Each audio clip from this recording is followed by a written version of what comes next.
Coming up next, it's the Interactive Marathon continuing here at PWRshow.com. We're going to Los Angeles, Ontario, and parts unknown. What's your problem? I can't believe that you survived. Oh, tough one. I'm made. Coming up next is the Pro Wrestling Report Interactive.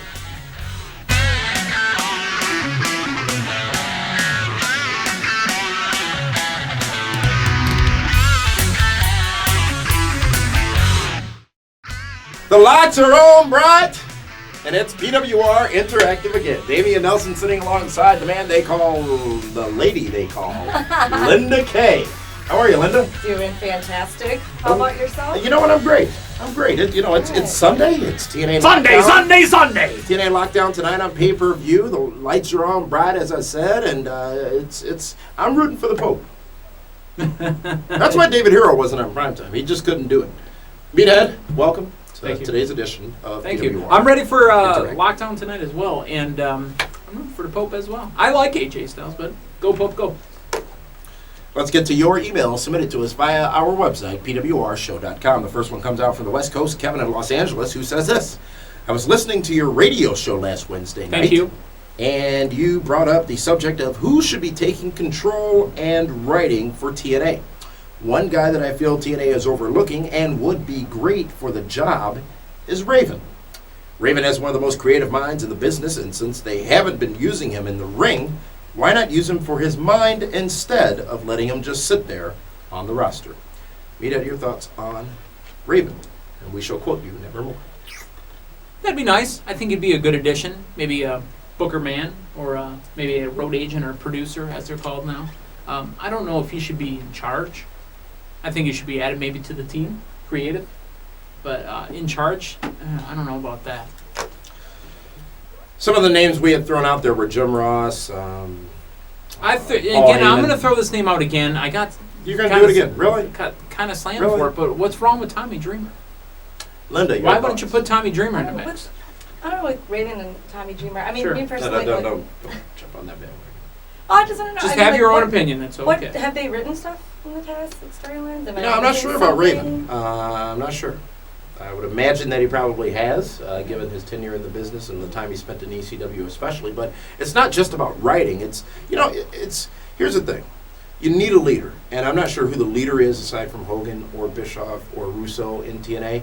You need one person who's guiding the ring, who's guiding everything, like Vince McMahon is, and Stephanie McMahon is in WWE. Everybody can have all these ideas. You have a creative team. People throw ideas out there. There's one person making the decision, yes or no, we will or will not do this. I'm not sure if there's that clearinghouse, that able-bodied clearinghouse in TNA, and that's what you need. And I'm not sure Raven can be that person, to Kevin in Los Angeles' point. Tommy Dreamer certainly cannot be. You need somebody who knows enough about the business to know what makes sense to do and what doesn't make sense to do. Not what's going to go over and what won't go over, but what makes sense to do and what won't make sense. And as far as business as well, the only point I bring to you is why not Tommy Dreamer? Give me a couple points. Why not? I just don't see him. What has he done you don't creatively? see it. I mean, Well, same thing in that's what I'm ECW saying. potentially, but I've just never Okay. been the biggest So fan of his work. Of his in-ring work? No, just his overall character persona and his work in general. I think Tommy Dreamer's a bit overrated. But his in-ring work, we're talking Tommy Dreamer total package.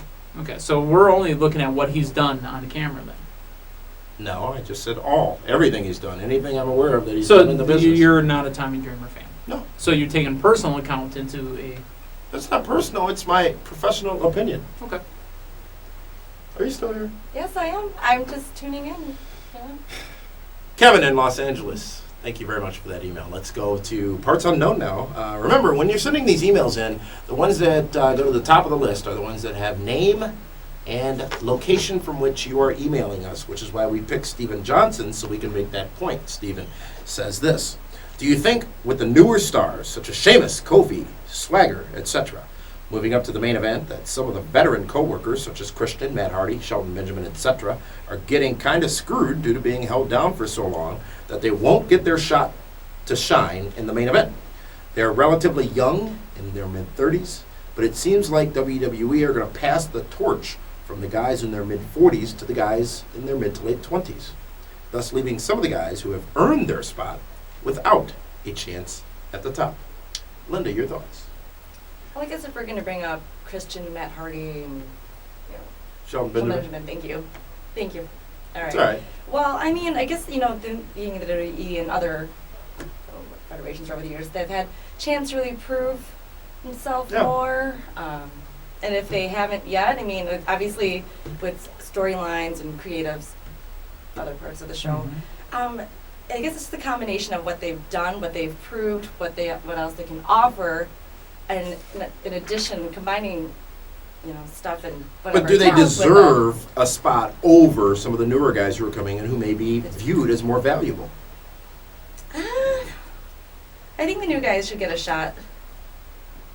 So you would rather see Jack Swagger be the world heavyweight champion over a Shelton Benjamin? I mean, Over a me Christian, personally, over a I Matt like the Hardy. veterans more personally, just from knowing more about them and seeing more what they can do in the ring. But I think the new guys, you know, deserve a shot at it as well. There's only so much room in the pond, Yes. I would say. Not the Arrowhead Pond of Anaheim or the Honda Toyota Center, whatever it is. Meathead, your thoughts on that? Are some of the stars in WWE who may seemingly deserve it being held back? Good word. Seemingly deserve. Because, again, we don't know what they do on a daily basis outside of the on-camera stuff that they do. Christian, Matt Hardy, Shelton Benjamin. Those are the names that are brought up in this email. Again, as long as they continue to do their work and they show up on TV, they're doing what they're supposed to be doing. They're getting TV time. They're getting paid. They're on the tours. And if they're, you know, face, good guy, they're getting merchandise stuff. I mean, they're making their money. So a run as the champion, a run with the championship belt, as much as maybe they want it once for their career so they can look back and say, I was the champion in this brand or, you know, for this federation, it doesn't necessarily make them as a wrestler. Roddy Piper went his entire career without being a WWF, WWE champion. But he made himself what he was.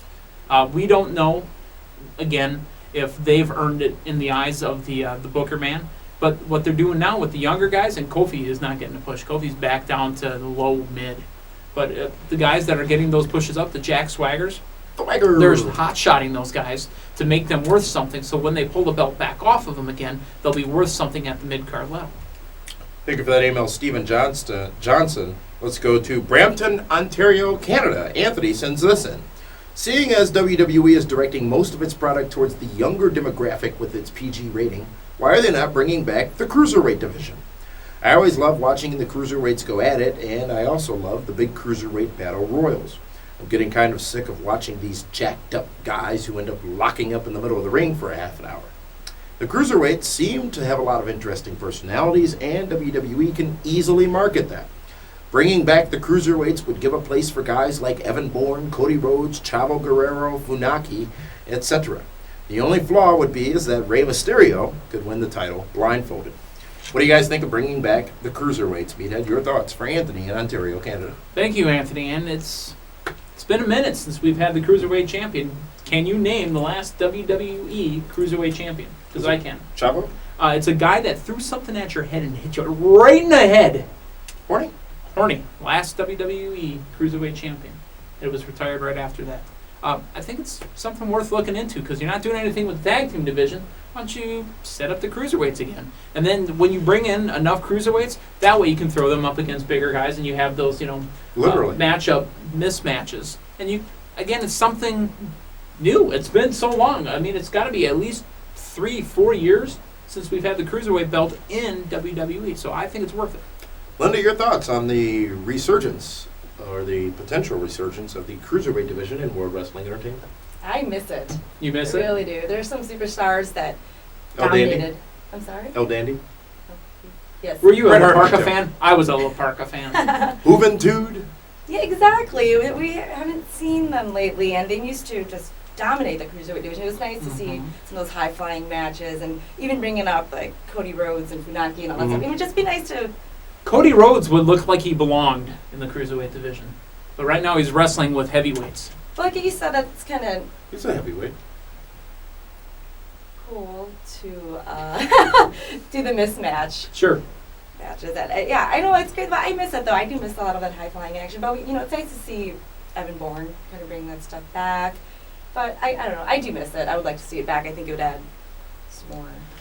As our friend Rashi Brown has once said, New York, I hope you're listening. You can use our idea.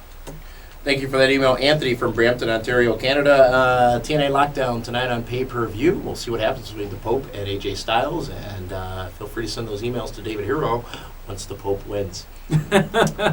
Also, follow David Hero on Twitter, and when the Pope wins, make sure you shoot him tweets. Over-tweet his ass. Yes. And we'll be live on 540 ESPN, streaming live at pwrshow.com tomorrow night at 11 Eastern, 10 Central, so be sure to tune in and check that out.